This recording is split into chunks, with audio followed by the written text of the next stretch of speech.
BA भाग तृतीय के द्वितीय प्रश्न पत्र हिंदी निबंध के विषय में हमने पिछले वीडियोस में निबंध के तत्व तथा निबंध की शैलियों के बारे में अध्ययन किया।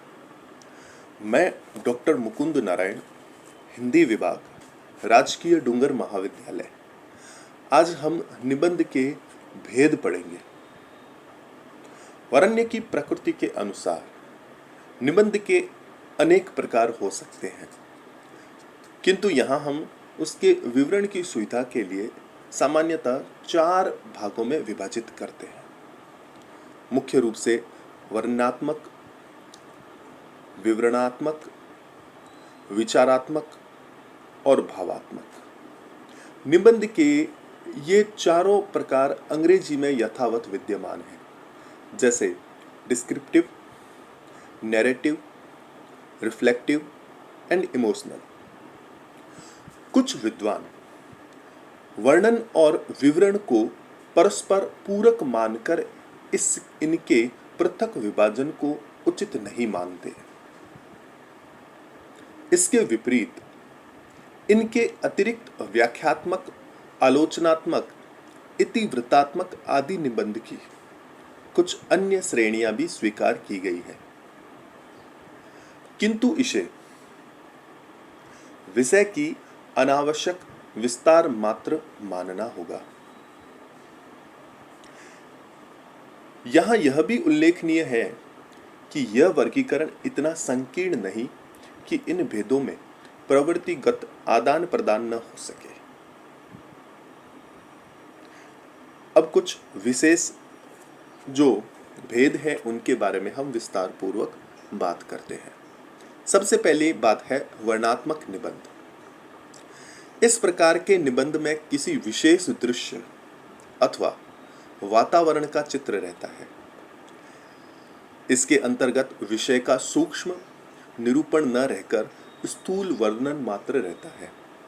लेखक की दृष्टि विषय के संक्षिप्त कथन की ओर नहीं रहती, अपितु वह अपने अनुभव अथवा दृष्टिकोण को विस्तार पूर्वक प्रस्तुत करता है। फलतः प्रस्तावना, विषय निरूपण और उपसंहार में वर्णन विस्तार की प्रवृत्ति ही मुख्य रहती है। इसके लिए लेखक प्रकृति और मानव जगत में किसी से भी विषय चयन कर सकता है। वर्णन में प्रवाह लाने के लिए लेखक अनुभवों का चित्रण करने के अतिरिक्त कल्पना का भी यथास्थान आश्रय ले सकता है। इस शैली में निबंध सर्वसाधारण के लिए होते हैं, अतः इनमें व्यास शैली की प्रधानता रहती है। तथापि समास शैली को भी यत्र तत्र स्थान देना अनिवार्यता निषिद्ध नहीं है, किसी भी शैली का उपयोग किया जा सकता है। दूसरा है विवरणात्मक निबंध। इस वर्ग के निबंधों में वर्णन के अतिरिक्त विवरण की प्रवृत्ति भी विद्यमान रहती है। कभी कभी इनमें कथा शैली भी आ जाती है, क्योंकि लेखक की दृष्टि जीवनगत घटनाओं के चित्रण पर केंद्रित रहती है। इसके लिए यह अनुभव और कल्पना का वांछित रूप में उपयोग करने के लिए स्वतंत्र रहता है। विवरणात्मक निबंधों की रचना सामान्यतः यात्रा विशेष अथवा किसी साहसपूर्ण कृत्य को लेकर की जाती है। फलतः इनमें भावुकता, यथातथ्यता और रोचकता का सहज समावेश रहता है। कभी कभी इतिहास प्रसिद्ध घटनाओं के आधार पर भी विवरणात्मक निबंधों की रचना की जाती है, जिनमें देशकाल अथवा वातावरण के प्रति सजगता विशेषतः अपेक्षित रहती है। इस वर्ग के निबंध व्यास शैली में लिखे जाते हैं, अतः विषय निरूपण के अंतर्गत कार्य कारण संबंध की योजना सहज सुबोध रूप में की जाती है। अगला जो भेद है वो है विचारात्मक निबंध। इस श्रेणी में निबंधों में बुद्धि तत्व की प्रधानता होती है, अतः विषय का तर्क प्रेरित एवं मनन पुरस्सर विवेचन इसकी सहज निधि है। विषय प्रतिपादन की दृष्टि से इनमें मनोविज्ञान, दर्शन शास्त्र, आलोचना अथवा कला विशेष में से किसी का भी संपूर्ण अथवा आंगिक रूप में विवेचन किया जा सकता है। इनमें वैचारिक गंभीरता, वस्तुनिष्ठ दृष्टि और सुसंबद्धता का सहज समाहार रहता है। समस्या विशेष के निरूपण निर्माण के अतिरिक्त निबंधकार की दृष्टि समाधान प्रस्तुत करने की ओर भी रहती है। फलतः इन निबंधों में विचार वैभव के अतिरिक्त एकान्विति पर भी अत्यंत बल दिया जाता है। इनमें विचार की सघनता और सूत्रबद्धता रहती है। इसलिए आचार्य रामचंद्र शुक्ल ने यह मत व्यक्त किया है, शुद्ध विचारात्मक निबंधों का चरम उत्कर्ष वही कहा जा सकता है जहां एक एक पैराग्राफ में विचार दबा दबा कसे गए हो और एक एक विषय किसी संबंध विचार खंड के लिए हो। स्पष्ट है, इस प्रकार की रचना में समास शैली का आश्रय लिया जाएगा। वस्तुतः विचारात्मक निबंध की सफलता इस बात में है कि उसके अध्ययन से पाठक को विचार प्रेरणा प्राप्त हो। इसीलिए इसमें समास शैली के अंचल में व्यास शैली का ग्रंथन अवश्य रहना चाहिए। अगला भेद है भावात्मक निबंध। इस प्रकार के निबंधों में बुद्धि तत्व की अपेक्षा हृदय तत्व की प्रधानता रहती है। फलतः भावना और कल्पना का मणिकांचन योग इनकी अनिवार्य विशेषता है। इसी प्रकार आत्म तत्व की प्रधानता और कलात्मक अभिव्यंजना को भी इनमें सहज ही लक्षित किया जा सकता है। इनमें निबंधकार सौंदर्य की ललित अभिव्यक्ति पर बल देता है, अतः कवित्वमयी उक्तियों के फलस्वरूप ये प्रायः गद्य काव्य का रूप धारण कर लेते हैं।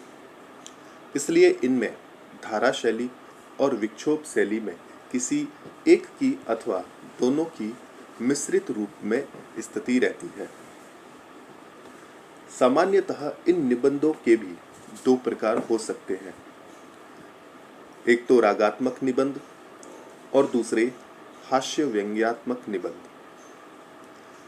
इनमें से प्रथम में गंभीरता अथवा भावगत निमंत्रण की स्थिति होती है और द्वितीय में सजीव हास्य और मौलिक व्यंग्य द्वारा बोझिलता का अंत करने वाला सरस उल्लास रहता है।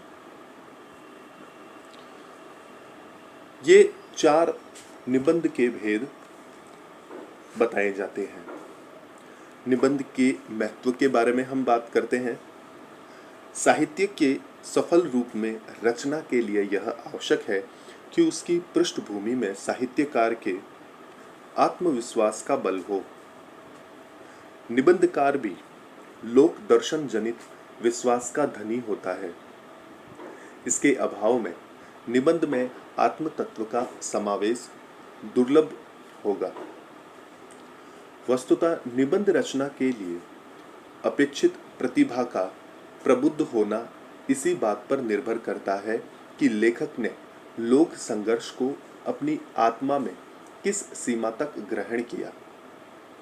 अनुभव की व्यापकता, अध्ययन की गरिमा और कल्पना कौशल के समन्वय में ही निबंध की महत्ता है। दूसरों शब्दों में बुद्धि तत्व, भाव तत्व और कल्पना तत्व का सहभाव उसमें आवश्यक है। उद्देश्य की दृष्टि से निबंध की सीमा रेखाएं प्रायः वही हैं जैसी कि कहानी, एकांकी, नाटक और गीति काव्य के लिए निर्धारित है। इन साहित्य विधाओं में संक्षिप्तता और घनीभूत समन्विति प्रभाव पर विशेष बल दिया जाता है। निबंधकार की दृष्टि भी इसी लक्ष्य की ओर प्रेरित रहती है।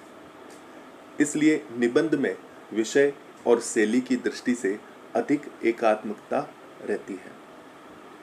निबंध के महत्व के विषय में आचार्य रामचंद्र शुक्ल की यह उक्ति द्रष्टव्य है: यदि गद्य कवियों या लेखकों की कसौटी है तो निबंध गद्य की कसौटी है।